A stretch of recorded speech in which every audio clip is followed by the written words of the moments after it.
કોસંબા માંગરોળ ખાતે જે ગેંગરેપનો બનાવ બનેલો 8-10ના રોજ, તે કેસમાં સુરતના સ્પેશિયલ કોર્ટના જજ શ્રી વી પરમાર સાહેબે શનિવારે ચુકાદો જાહેર કર્યો અને 2 આરોપીને દોષિત ઠેરવા.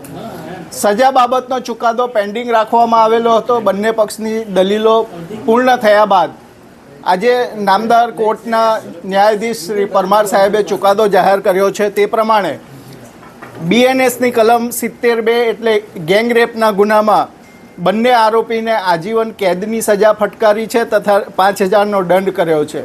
આજીવન કેદ એટલે જિંદગીના અંતિમ શ્વાસ સુધીનો કેદની સજા, તે રીતે સજા ફટકારી છે. એ ઉપરાંત પોક્સો એક્ટ હેઠળ પણ એને આજીવન કેદ અને 5,000 રૂપિયાનો દંડની સજા કરી છે.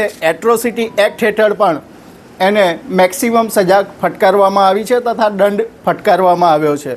સાથે સાથે ભોગ બનનાર પીડિતાને વિક્ટિમ સહાય યોજનામાંથી 10 લાખ રૂપિયાનું વળતર આપવું તેવો પણ હુકમ કર્યો છે.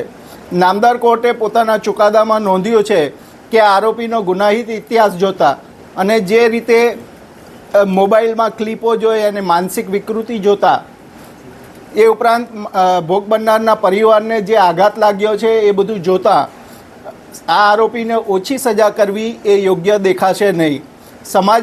સમાજની પણ અપેક્ષા છે કે આને વ્યવસ્થિત એના ગુના પ્રમાણેની સજા હોવી જોઈએ.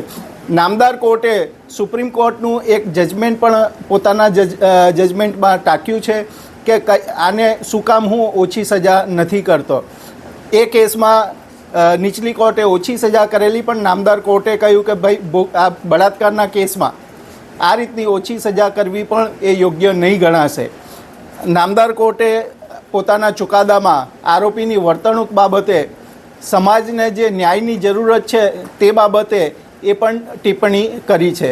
કુલ લગભગ 525થી ઉપર પાનાનું નામદાર કોર્ટે આજે જજમેન્ટ જાહેર કર્યું છે.